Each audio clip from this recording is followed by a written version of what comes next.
This is actually a college assignment, and it is for my religious studies class about magic, witchcraft, and the occult. And you may think, Chloe, what do magical girls have to do with witches? And to be honest, I just wanted to talk about magical girls, okay? Don't question me and what I do with my life. I can do what I want. This may be a little weird in formatting because this is supposed to be an essay and my teacher is letting me submit it as a kind of video essay. Yeah, I think that's really cool. I like doing that instead of writing essays. Very fun. Magical girls, they fight to save the day in the cutest way possible. Their uniforms consist of cute outfits adorned with bows and ruffles, and they sometimes use weapons, and regardless if their weapon is conventional or not, they will always have embellishments that go with its user's outfit. Magical girls are part of a subgenre in Japanese fantasy media and is centered around young girls and women. They have magical powers which they typically use while transformed in an alter ego. Magical girls typically fight evil using various kinds of magic. They use cute quips that could be synonymous with magical incantations. And they have magical animal-like sidekicks that could be seen as a witch's familiar. These young heroines fight evil daily on... I messed up. These young heroines fight evil on a daily basis, all while trying to live normal lives. These girls often are forced to live a double life, living their magical lives under the cover of night. These girls may seem like they're just superheroes in cute dresses, but the similarities to witches are overwhelming.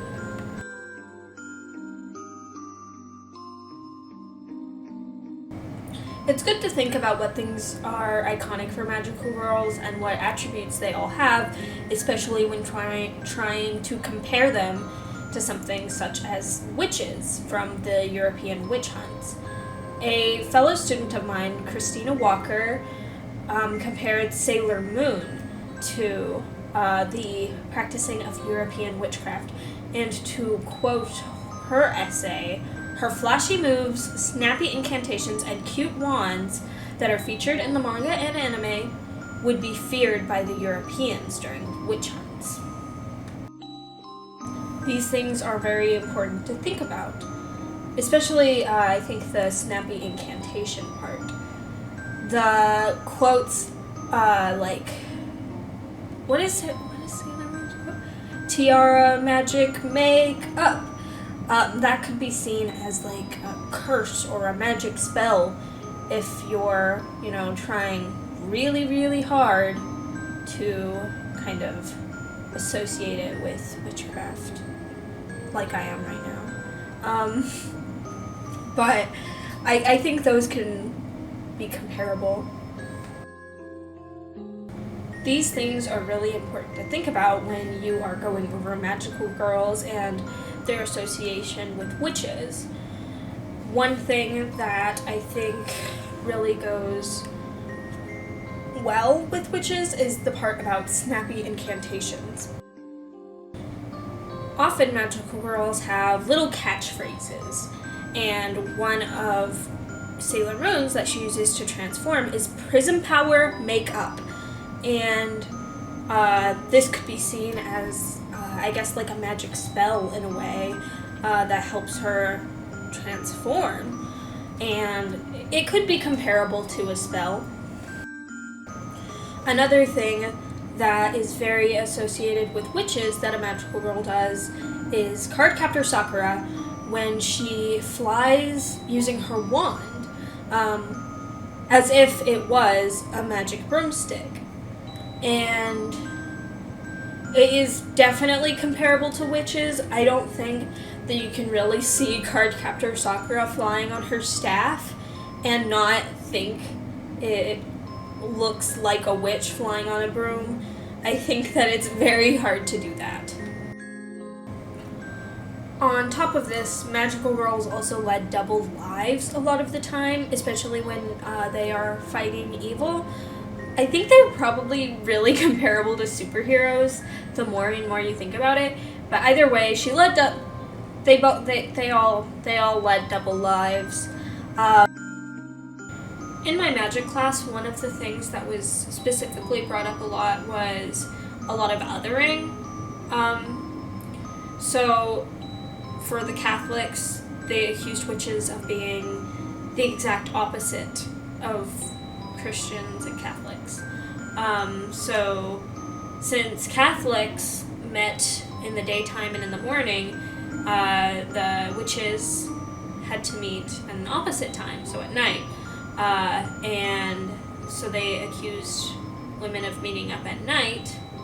And then the rumor of flying came from, well, they couldn't see any women going out at night to these groups, so it was clear that they couldn't be on the ground. They were obviously flying to these meetings. Now, because of the accusations about meeting up at night, and that was whenever they had their covens, they got the reputation of leading double lives. That was just kind of something they had to promote a normal life while also living their own double lives. And this is something that magical girls do as well. They often, go to school, live a normal life in the daytime, but after school and when the night comes, they are very often out and fighting evil. So at this point, we have, the double lives, the casting of magic, and just a lot of, little associations that you might find with witches. But another one is how similar are magical girl sidekicks to a witch's familiar. A good example of magical girl sidekicks would be Luna from Sailor Moon, as well as Kiro from Cardcaptor Sakura. So at this point, with our comparisons, we have magical girl catchphrases, their tendency to live double lives and work in the darkness of night, as well as the similarities of their sidekicks to a witch's familiar. Now, the issue with comparing magical girls with witches is that witches were often associated with Satanism, and many, Christians really don't they just typically don't like anything associated with Satan. They typically don't, I would say. But because of this, fear-mongering also becomes a big part of that, and a lot of things are very similar to Satan. And while this example isn't completely like Satanism, it could be definitely associated with it.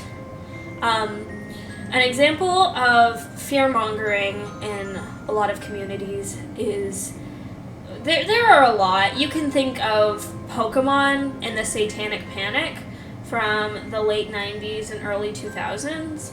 That was a big thing, and it kept people from enjoying a lot of media just because certain aspects of it might have been associated with Satan or witches. One company named Procter & Gamble was bombarded with thousands of letters and phone calls from angry consumers because they accused the corporation of having a satanic symbol in their logo. I'm not sure about this. I haven't seen the logo. I should probably look at their logo. The logo, I would say, is not satanic at all. There are stars on one side and the profile of a man's face, and his beard and hair, his long hair, are very, very curly, and they kind of go around the coin. Edge, many believe that those are supposed to be horns often being associated with goats which are associated with Satan. Because the beard is curled, it also, they said that there's an inverted 666 in the logo, which, I mean, it would be a backwards 9. It kind of looks like, but they're just curls.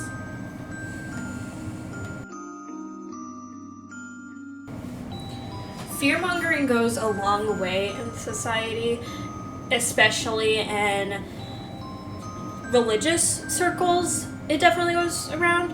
And you might hear of, like, people boycotting certain media because it is satanic, but they have also boycotted food as well. One example is soy, because it was believed that soy had queering effects. Here's a quote from... Here is a quote from Queer, Toxic Soybeans and Estrogen Panic, Gendered Food Fearmongering.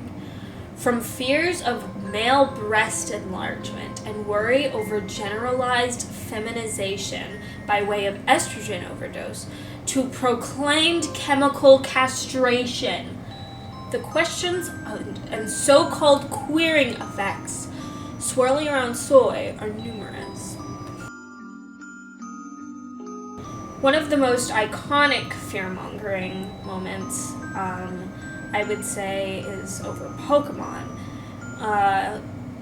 Pokemon had some inspiration from Shintoism, which is pretty obvious considering, it's from Japan and Shintoism is a religion from Japan. It's just it makes sense. But many Christians did not believe, they boycotted it because it had inspiration from Shintoism, and it also was created apparently because the creator of Pokemon wanted to kind of step away from their strict Christian parents' ideals, and because of it being something that is pushing away from Christianity from the creator, many would prefer their kids not play Pokemon because of that. It also, Pokemon stands for Pocket Monsters, and they all have magical powers. However, it is fiction, and the article I had found about it, I guess it was a post from Just a Mom, she did admit that Pokemon is just it's fictional. It's not real. But she did have the quote, Surely my children aren't going to hell over a video game and some cards. Are they? One thing I think is very interesting is how witches are portrayed in media, especially good witches. Like, you might think of Glenda the Good Witch from Wizard of Oz. But while there is Glenda the Good Witch, there is also the Wicked Witch of the West, which creates a very polarizing dynamic in how witches are portrayed in the Wizard of Oz. And I am pretty sure that a lot of this media was boycotted when it came out by those who were fear-mongered during the Satanic Panic. They were fear-mongered. They got fear-mongered. But a few other witches you could probably think of is Harry Potter or Kiki from Kiki's Delivery Service. Overall, it's hard to say whether or not you would consider magical girls to be witches. They definitely do have a lot in common with them, and there are some magical girls that are witches, but as a whole, that is something that is hard to say. Regardless, though, they have a lot of similarities, and it is hard to argue against that.